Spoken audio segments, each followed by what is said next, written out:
Good evening, everybody. Let me just bring up the camera. Oh, I forgot the light.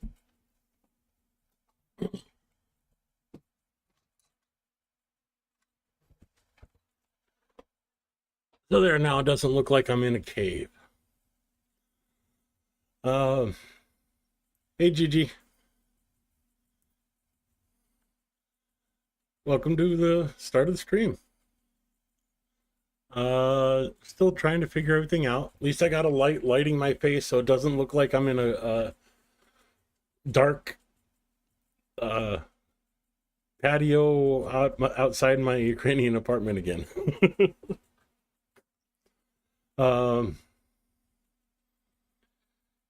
Interesting day, so it might be a little bit longer than usual because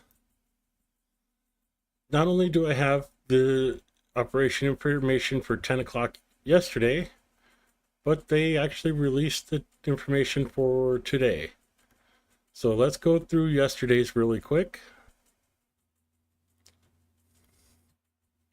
Hey, Niels.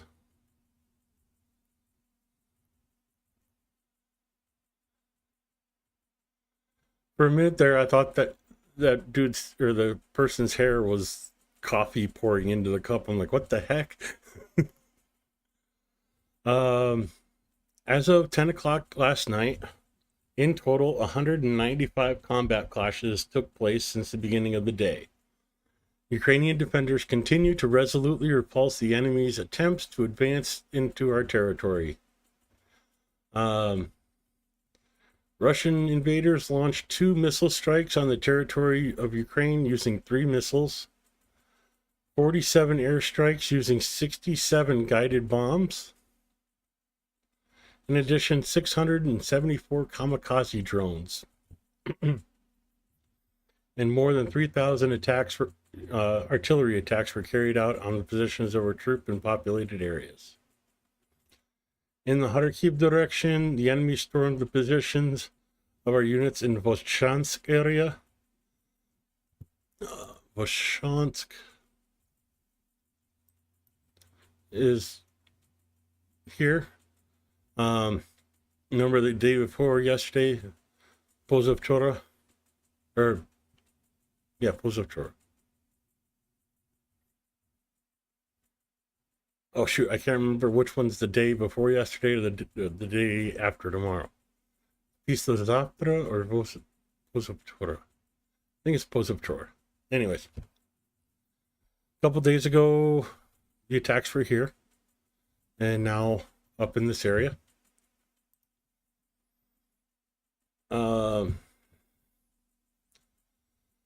In the Kupiansk direction, the enemy carried out offensive actions near Lubivka, Sinivka, Novosadnavno, Stepova, Novoselivka, Vyschany, Kolonivska, Vishnivno, and Lvovra. Ukrainian defenders stopped all 23 attacks. And of course, Kupiansk area, they're talking about this general area here, but more specifically in this area. And Russia made an advance today towards the reservoir, moving into this small village area.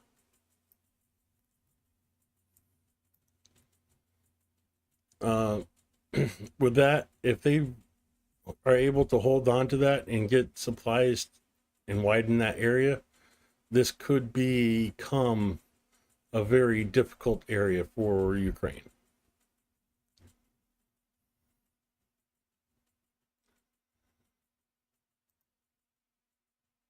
Again, this is the information as of last night at 10 o'clock, so over 24 hours ago. In the Lyman direction, Russian invaders stormed the positions of defense forces near Gorivka, Turny, Maklivka, and Toreski 14 times. One battle is still ongoing. And you know, talking about the area just down here, this general area here. In the Kramatorsk direction, the enemy, supported by aviation, stormed our positions near Chasiv Yar and Stupovsky.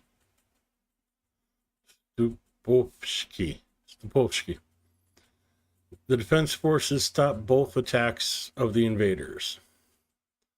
7 skirmishes took place in the Toretsk direction. Russian stormed position of Ukrainian units near Dovlivka and in Toretsk. All attacks by the aggressor were repulsed. So the two areas we're talking about, obviously Kramatorsk and Toretsk. So this general area, they're defining it. They're making the areas smaller where there's more activity. So again, still pushing hard for Toretsk.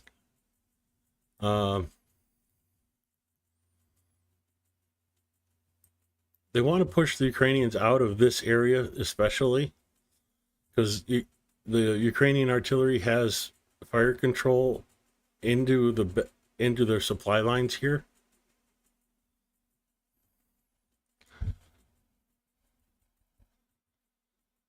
Let's go back to operational information. In the Pokrovsk direction, since the beginning of the day, the enemy attacked 34 times.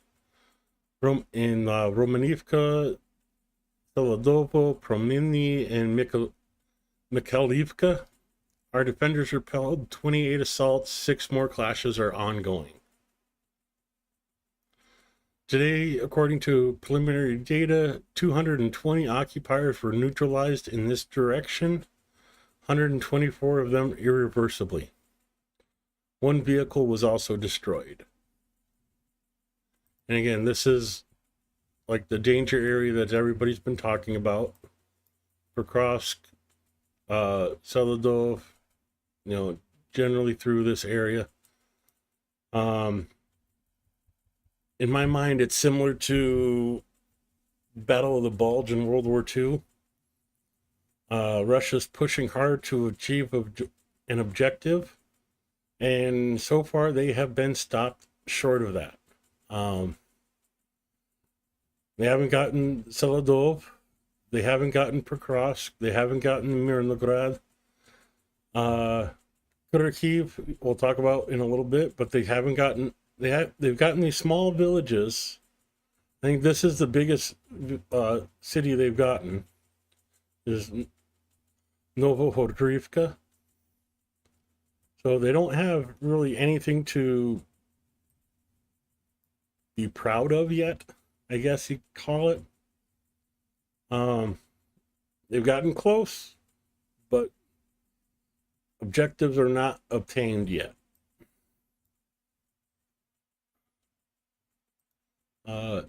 Excuse me. I'm not used to talking this much, so my throat gets dry really quick, and I'm going for the water today.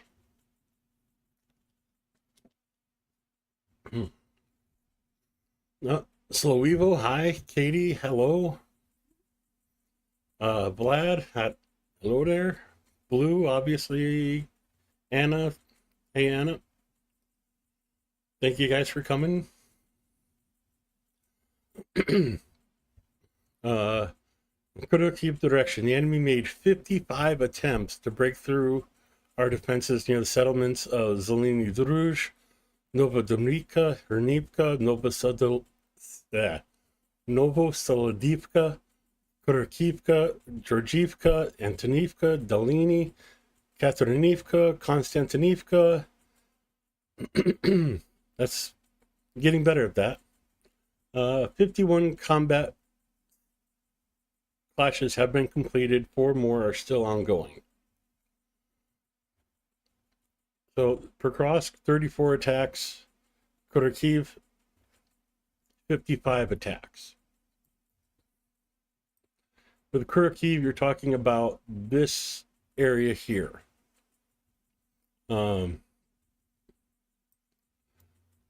Herniki, Izmailivka, Novoselidivka, Zeleny Drush, Novodomivka. So basically, anything south of Seladov and from here to the north. So, oh yeah, I can draw on this one. I keep forgetting this. So that area, 55 attacks in that area. And when they're talking about Pokrovsk, they're talking about this general area. So 35 attacks along this line, 55 here. You can definitely tell where Russia's main goals are at the moment.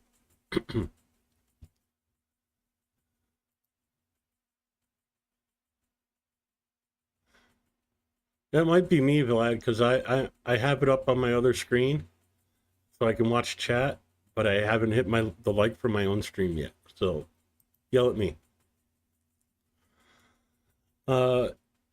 In the Kharkiv direction, according to preliminary data, the losses of the enemy as irreversible and wounded amount to 123 people. One armored combat vehicle and one vehicle were also destroyed. One tank, two armored combat vehicles were also damaged. So doing a lot of work in Pokrovsk and Kharkiv directions. Busted for what? I don't know what you're talking about.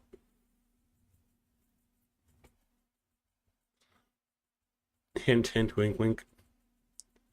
In the Vermiysk direction, the enemy attacked our units 10 times. Novo Ukraina and Bogoyavzlinka.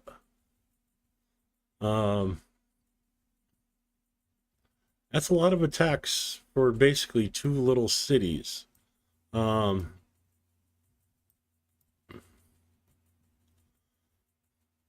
course, we know about Blahodotny. Novo Ukrainka, is here, and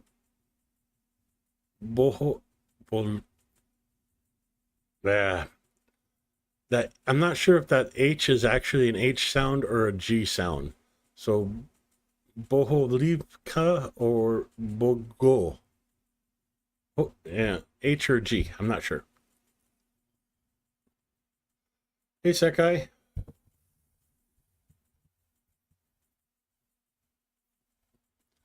So 10 attacks basically spread between these two towns.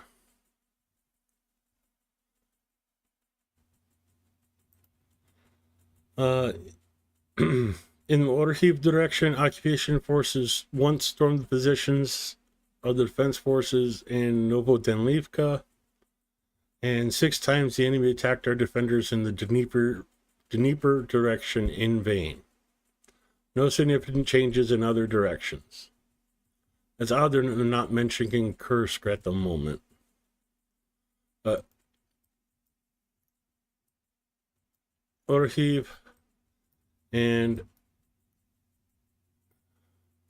Novodenlivka, that it's always seems to be in this area trying to regain ground that Ukraine took back before.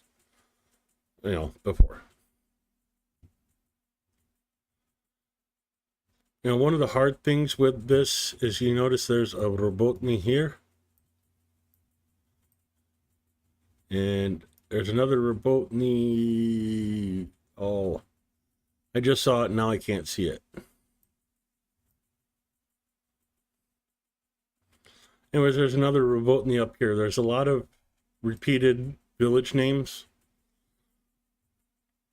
A lot of it's because it means something in, like a Re is a ravine, so Kievri, stuff like that. It's okay, like this one, Rivenopilia, and then there's another Ravina.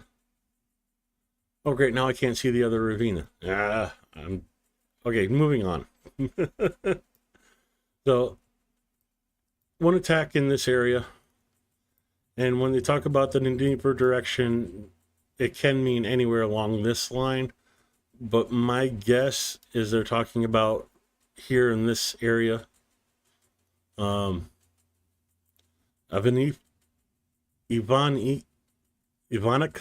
yeah, there we go, is a very hot point. Another one that well, obviously you've all heard about Curzon and the drone attacks that they send across the river. But Ivanivka and Lvov get hit a lot. Mainly because the river adjusts here, so you don't hear a lot of this because they have to cross the main river before they can assault the ground here. But here they have easy access to the ground in the middle of the river. So this is where a lot of the assaults across the river happen for Russia.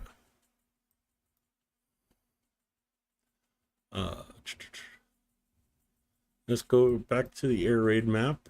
Oh, Vistanzia just cleared 10 minutes ago. Donetsk been going for a little while. Kharkiv's been going for 23 minutes. Sumy about an hour and a half. There's been a few air raids in Kyiv today. So far it's just showing the hour and 3-minute one. I saw a couple more on my phone throughout the day, like 15 minutes, 20 minutes. So still very active, still very dangerous. And I don't have Telegram open. So let's go into Zelensky's speech.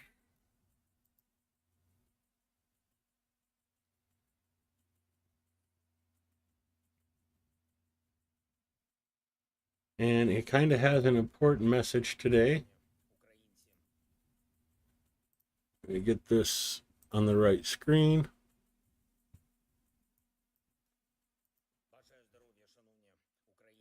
Українки.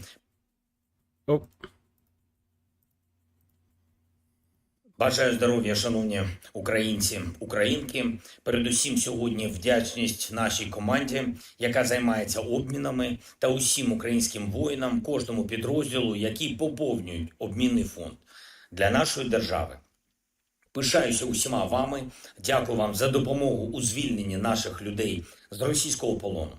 Важливо це розуміти, не буває нічого, що стається просто так. Завжди треба сильні позиції для України, завжди треба збільшувати можливості нашої держави. У час війни результат тільки здобувається. Я дякую усім, хто це забезпечує. Нам вдалося повернути з російського полону ще 95 українців, більшість з них рядові та сержанти, 26 офіцерів, захисники Маріуполя, загалом Донеччини, Луганщини, Харківщини, Київщини, Чернігівщини, Херсонщини. Серед них азовці, також Максим Буткевич, український правозахисник, який пішов захищати Україну після початку повномасштабної війни. Усім, кого повернули зараз, надається необхідна допомога. І ми працюємо далі, щоб звільняти наших людей. Just to drive that point home, 95 Ukrainians returned from Russian captivity today. Most of them were privates and sergeants, 26 officers, defenders of Mariupol, Donetsk, Luhansk, Kharkiv, Kyiv, Chernihiv, and Kherson regions. Among them are Azov warriors, and also Maxim, I'm not going to butcher his last name, a Ukrainian human rights activist who defended Ukraine after the beginning of the full-scale war. that's big, and it's really big seeing Azov returned. Um, Russians do not like Azov, uh, mainly because they gave them a black eye in Mariupol.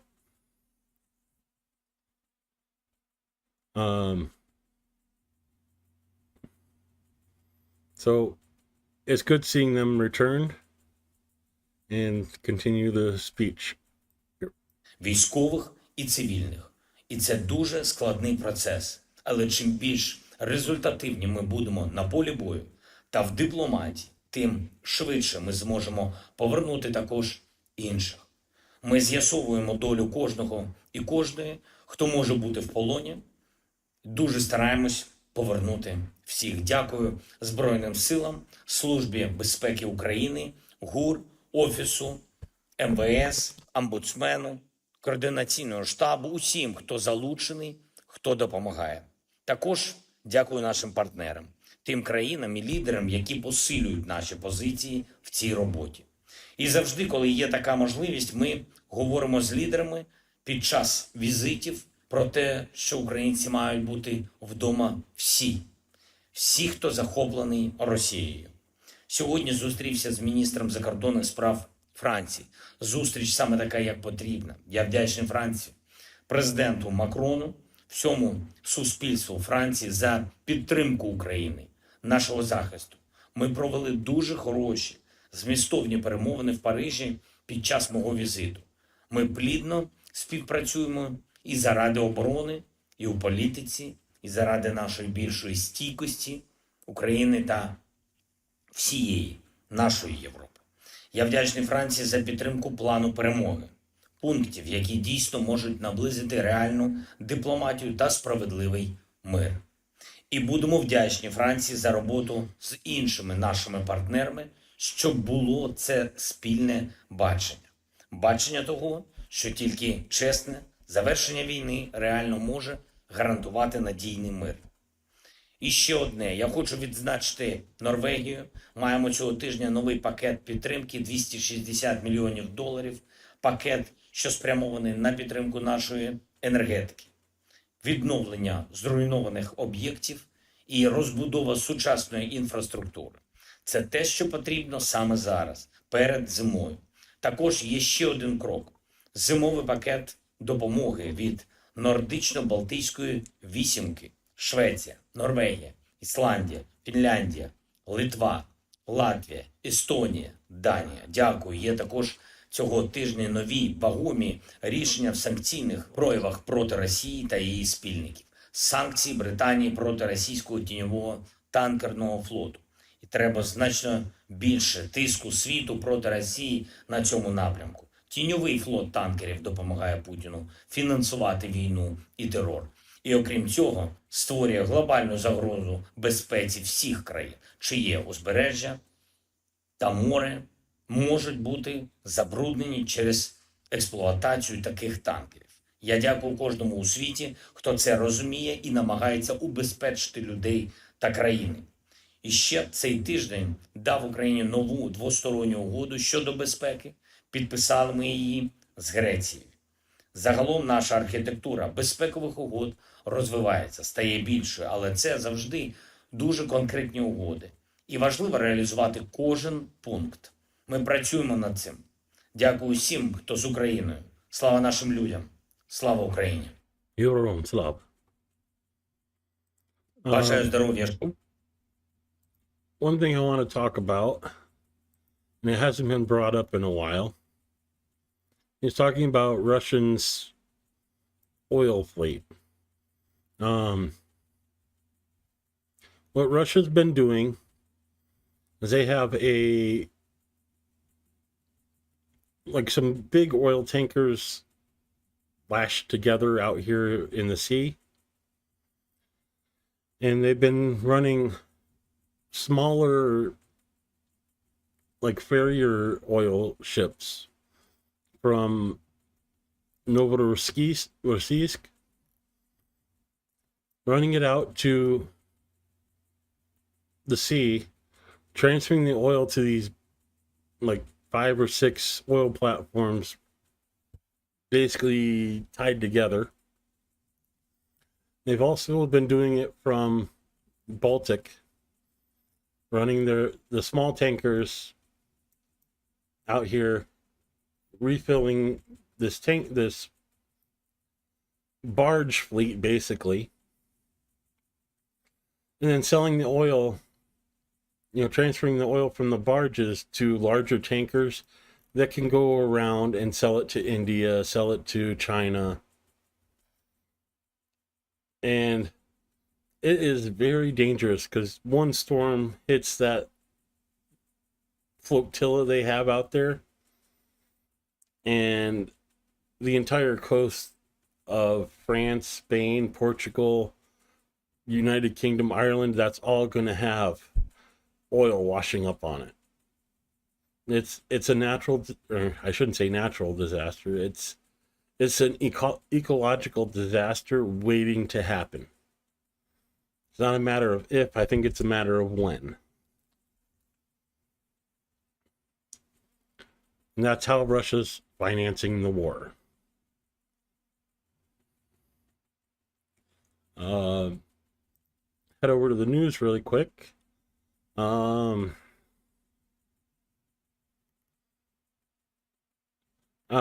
He's talking about his meeting with France. There's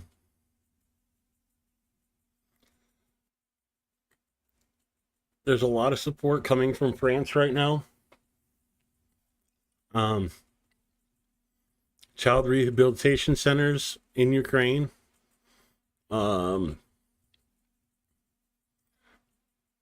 France is supporting Ukraine's victory plan and other things that aren't really released completely yet. Another one that I wanted to talk about: Biden urges allies to keep aiding Ukraine during meeting with the European leaders before the election.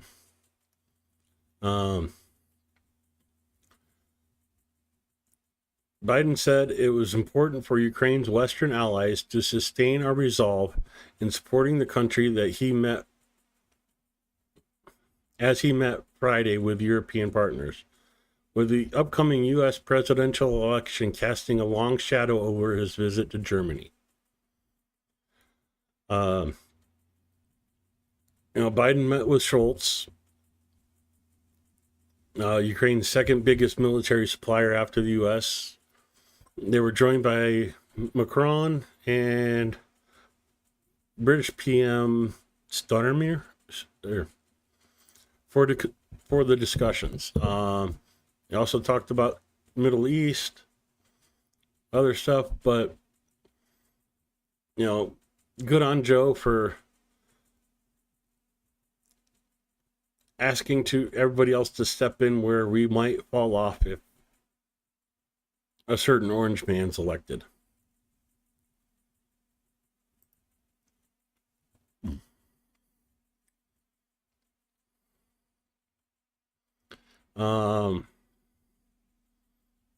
Ukrainian paratroopers eliminate a platoon of Russian Marines and Kurds.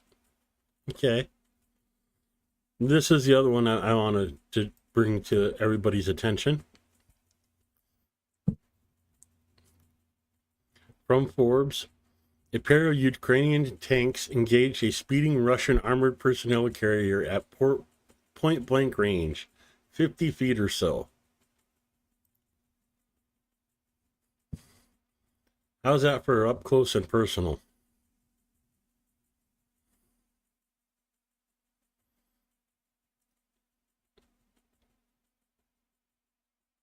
That's crazy. So Ukraine's 17th Tank Brigade blasted the Russian APC twice, thoroughly wrecking it. Closest tank engagement I've ever seen. U.S. Army retired general. The bizarre fight began with a Russian vehicle speeding across the field towards the two Ukrainian tanks parked along the tree line. So this happened in Kursk. They use many of the tank models, and if you notice, right here's another. Stop playing. Okay.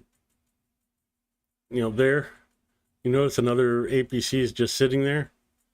I think they thought it was okay and just kept going and thought those were tanks were Russian, and nope. Oopsie.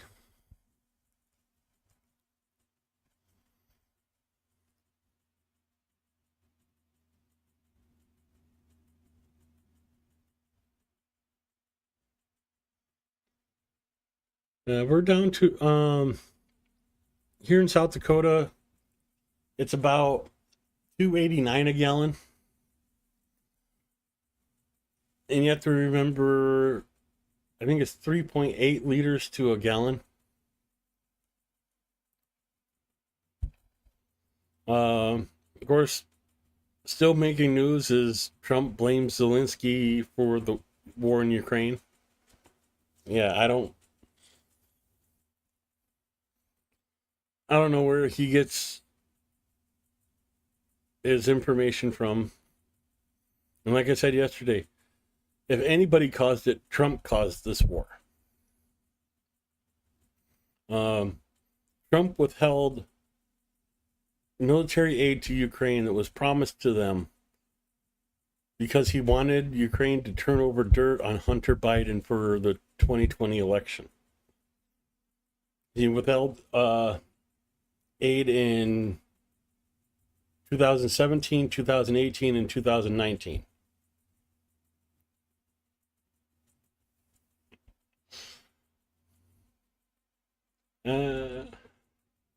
So, yeah, Trump was a factor in this war because he wanted Ukraine to turn over dirt on Biden and withheld military aid to Ukraine back then. So imagine what Ukraine could have done with 3 more years of military buildup before 2024 or 2022. Would it have stopped it completely? I don't know. But it would have made a difference.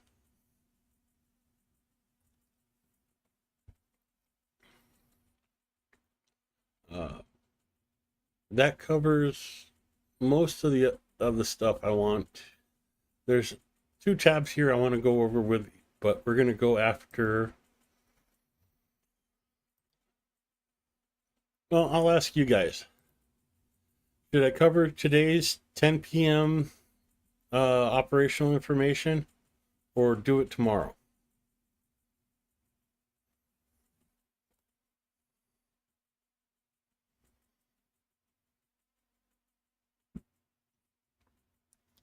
So take a pay cut, GG, and let us have a break on our gas.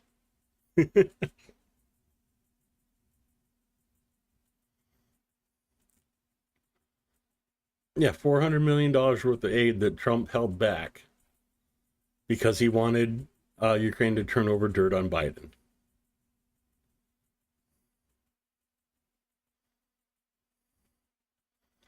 Ukraine could have that kind of cheap gas too. I'll use this one.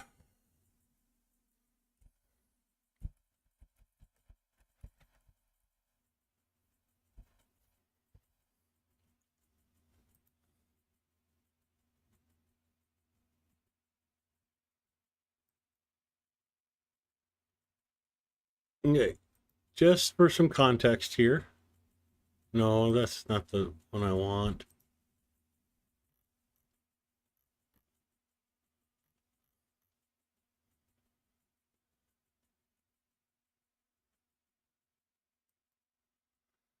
Okay, you see this line here? These are gas and oil deposits. The orange here is a shale. The red dots are gas. Green dots are oil.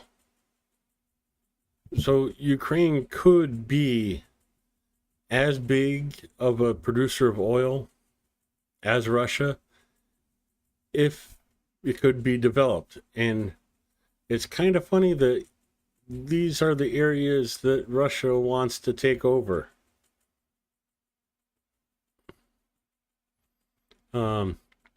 Crimea has a ton of oil reserves out underneath the sea, and you can see like there's a line on the land as well.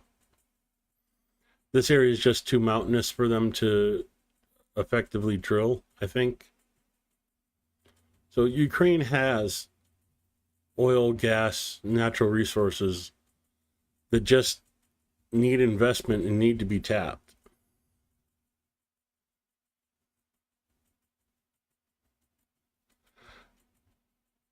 Yeah, tell that to the 30 some odd wind turbine. Sorry. With Trump saying the US doesn't have electric, outside of my house, within view of my house, there's 30 some wind turbines.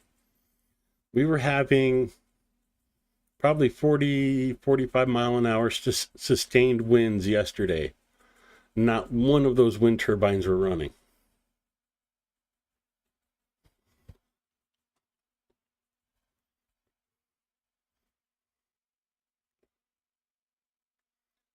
I wouldn't mind banning electric cars because electric cars are a joke.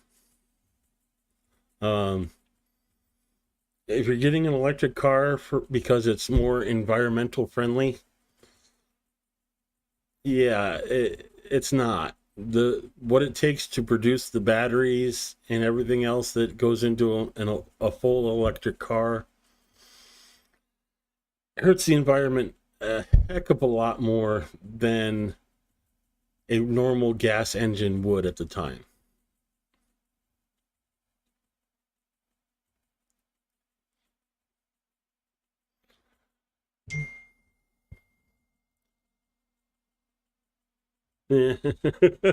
That's funny. I just got a text message from Trump.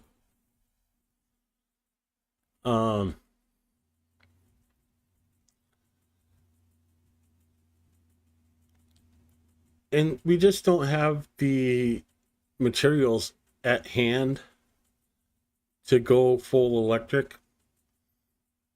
And if you want to do it because you don't want to have to spend in gas, that's fine. It's kind of like doing solar panels on your house. You're paying upfront for future use of electricity. Well, with electric vehicles, you're paying upfront for future use of electric. Well, in that case, gas instead of gas.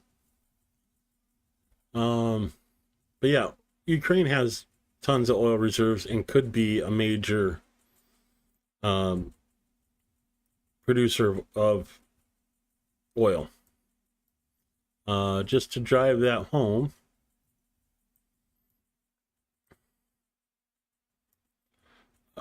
see if I can find this town. Soledar Seversk.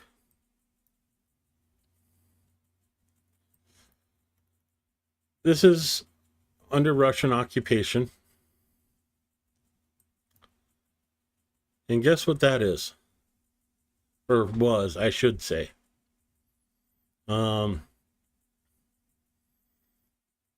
This was a company that came in here. There's oil derricks all around here, and this was the processing plant. And of course, train and road infrastructure. Oh, crying out loud. Fake Trump, leave me alone.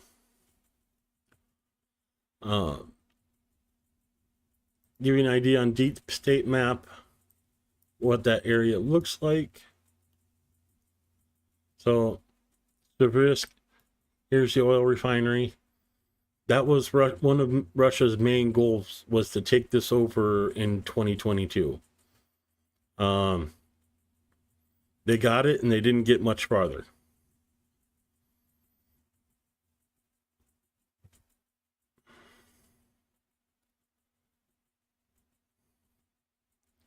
Yeah, that's the thing is you don't need to fire a laser from space. You can do 1,000 times more damage with a steel rod than you could with a laser.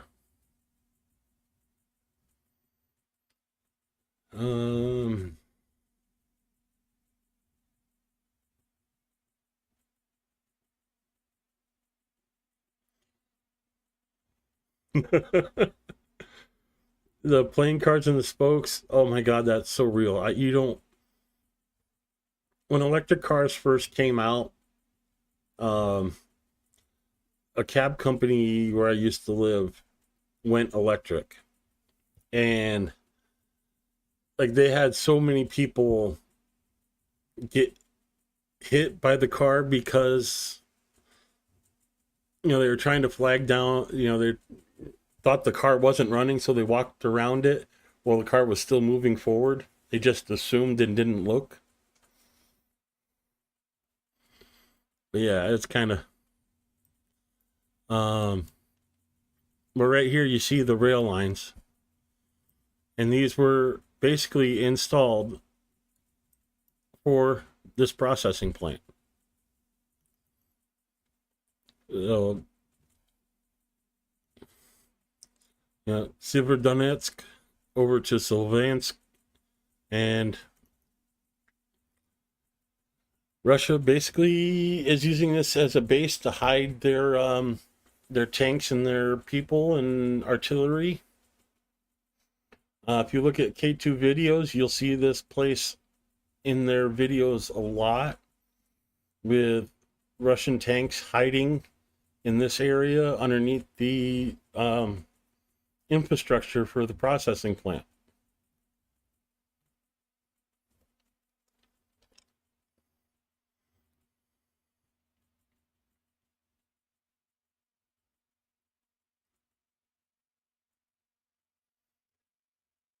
So did we decide on doing today's operational information, or should I just hold that for tomorrow?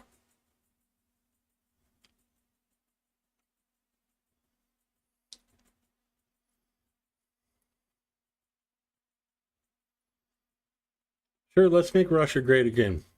Send me there, I'll be president, and I'll fucking turn Russia around. Straight out of Ukraine, straight out of Georgia, and fix that fucking country.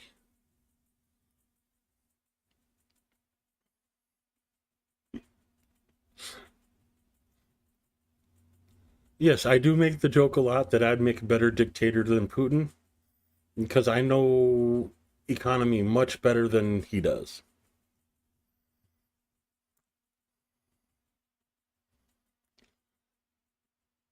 Okay, I'm going to save the operational information, today's operational information, for my video tomorrow night. But there's something else I wanted to go into, because I've talked about population and population decline. I've talked about it a lot, and I just wanted to put this in perspective. Let me. Oh, it doesn't want to do it with that on the screen. Okay. So this is population in 1939. And on the other half of the screen, population, current populations estimated.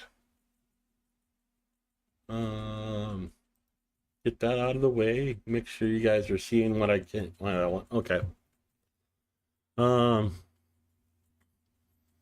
Russia, as of today, has 144.8 million. Is estimated population. So they experience a 0.43% loss year on year.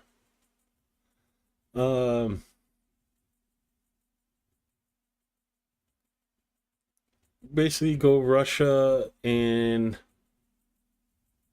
1939 had 108.4 million people. Okay, so they've grown, what, 30 million people in 80 years? We look at China. China in 1939 had 268,000 people, or million people, sorry. Look at China now. British Empire, which includes India, 378,000 or 378 million people. Now they're at 1.4 billion. So China and India has grown. Russia has grown, but let's see if I could find. Here we go. Ukraine, 37.8 million. 80 some years ago, they had 32. So they only have 5 million more people than they had 80 years ago. They do have a positive population growth rate, which is better than a lot of places like Poland with a negative. Russia had a negative.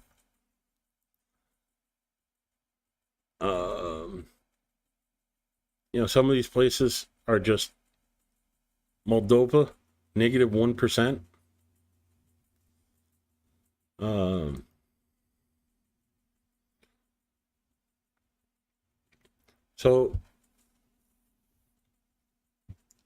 United States.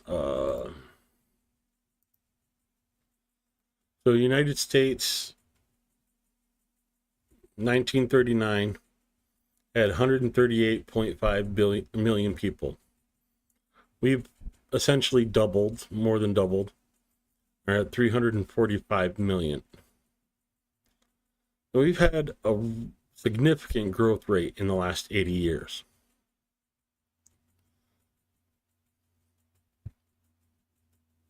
But you go through, and why is Ukraine only 5? If you follow that, almost like 2.5 times population over 80 years, Ukraine should have, 70 million people? Russia should be close to 300 million. No, Russia's at 144. Ukraine was at 37. And just to put this in a little bit more perspective, United Kingdom, might as well say 48 million. If I can find United Kingdom on here, we go. 69 million. So they've only grown 22 million people in 80 years. Not you industrialize and your population tanks.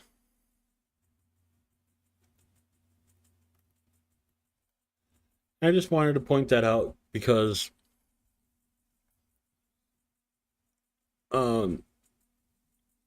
let's see if it goes for the United States.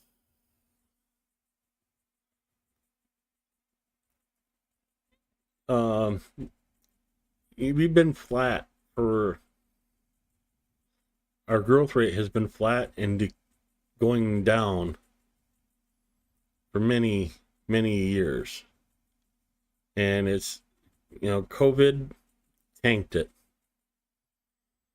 But here we are coming out of COVID, and we're at 0.5% growth rate. We're doing good. China, I mean, look what's happened to China since COVID.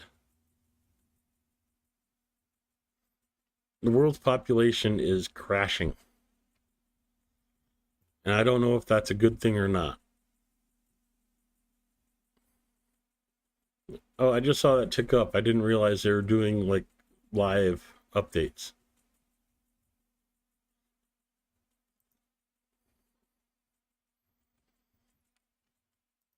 See, are they doing Russia live?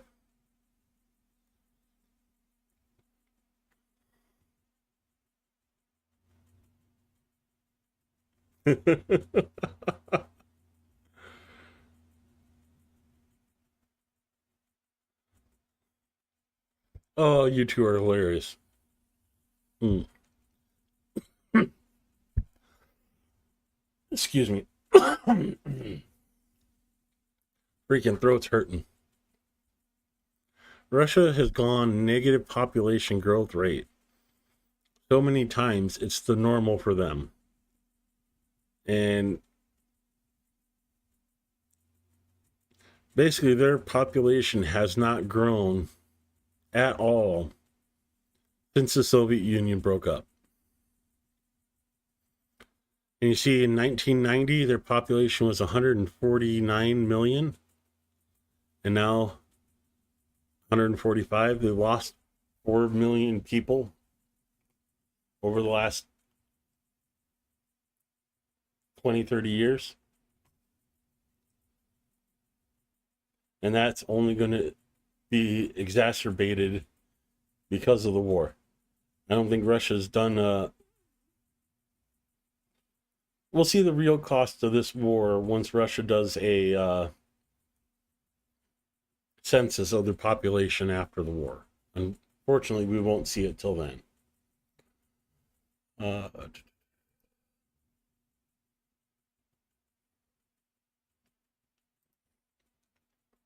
Find the right sheet.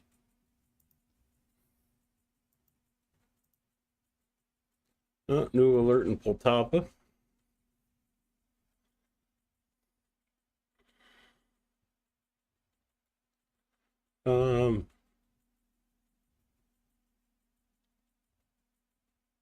Oh, okay, that's a new one for me.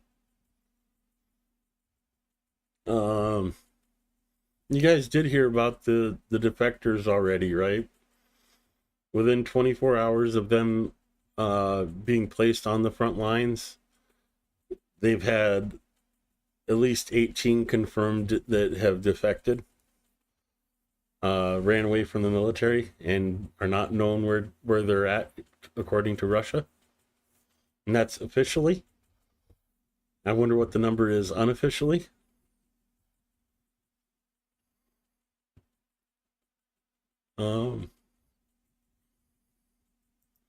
So, some of the other news stories that ZCU is putting out. ZCU will create a school of instructors as a single education unit for the training of instructors. So, standardized instructor training. Nice, always a good thing. Increasing the duration of basic training. It's always good to have more training for new recruits. So they're working on it. Another 95 defenders of Ukraine returned home today. That was at 9 a.m. Ukraine time, so like 1 a.m. for me in the States.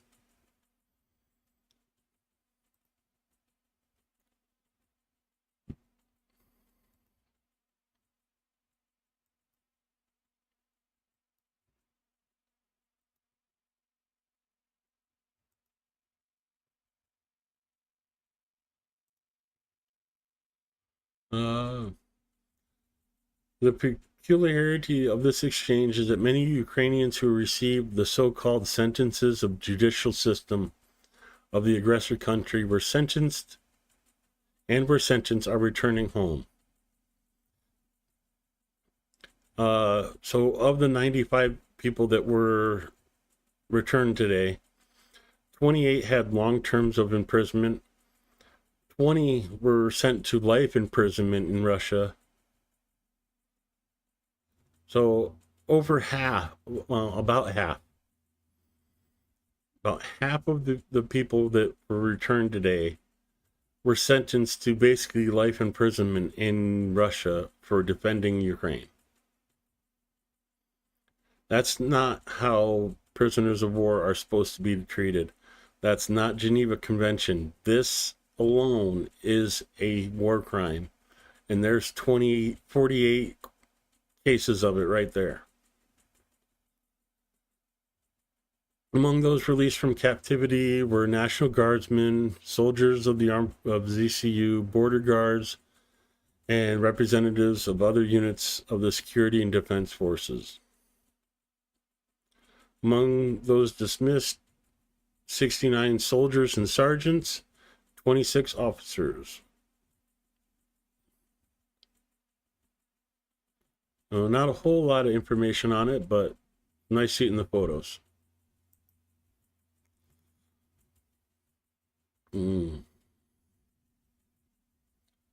Strengthening air defense.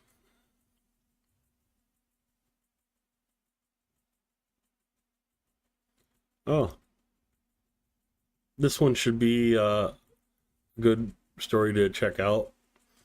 Electronic warfare on the battlefield guarantees the safety of Ukrainian soldiers, which is why the commander-in-chief of the Ukraine of ZCU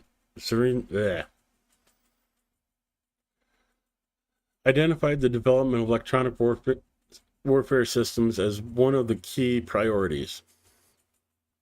Sorry, I'm not really good at reading. My dyslexia is kicking in and words are getting moved and twisted, and I apologize in advance. In particular, specialized forum held recently by the efforts of the ZCU was dedicated to the development of electronic warfare means. Representatives of ZCU, Ministry of Defense, other ministries, companies that produce EW systems. So, and manufacturers were all together sharing information. And that goes a long way into getting production lines streamlined, production increased, and this equipment out to those soldiers. This is a huge boost to electronic warfare production.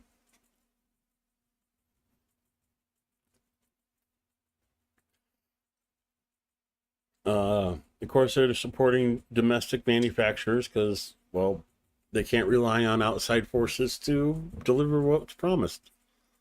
And what's going to be really nice is after Ukraine wins, the rest of the world's going to be able to take advantage of what they've learned, because Ukraine will be producing what they needed and will be able to pass that to allies and friends.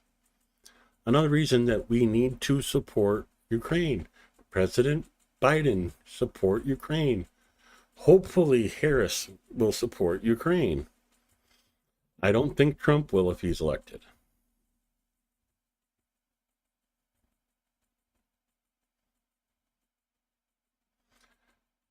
Oh, Russia's losing 3 people per minute?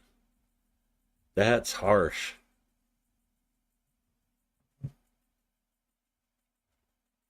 No, the returned soldiers do not have to go back to the front.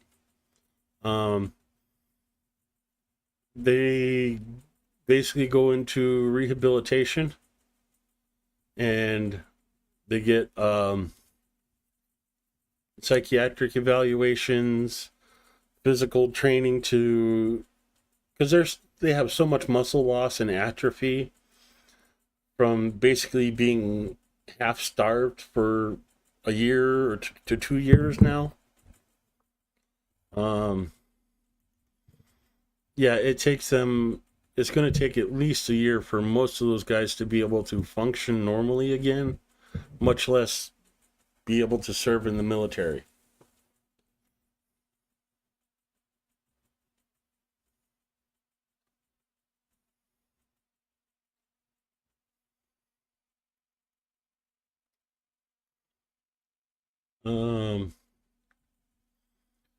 There's been a lot of talk recently about increasing domestic production of military resources, and it's good to see that EW is part of that. So this is very encouraging to me.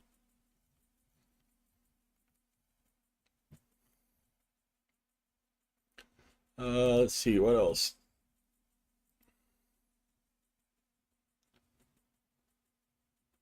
So going back a little bit farther than I want to. That's basically all I got for today. I hope you guys learned something. Hope you enjoyed the stream. Thank you for coming by.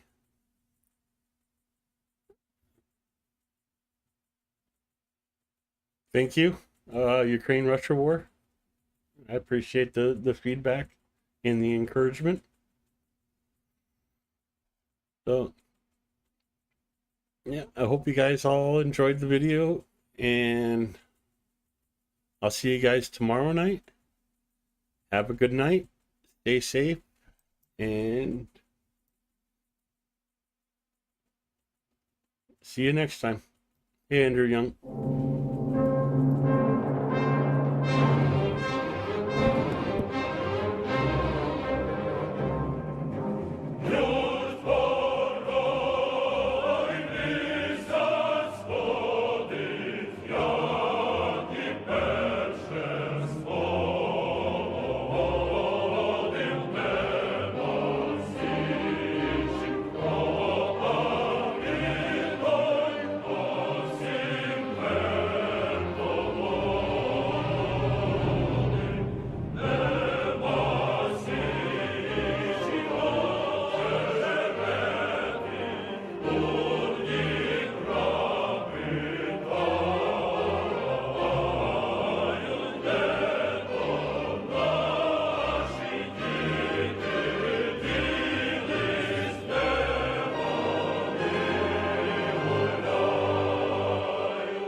Чайковский,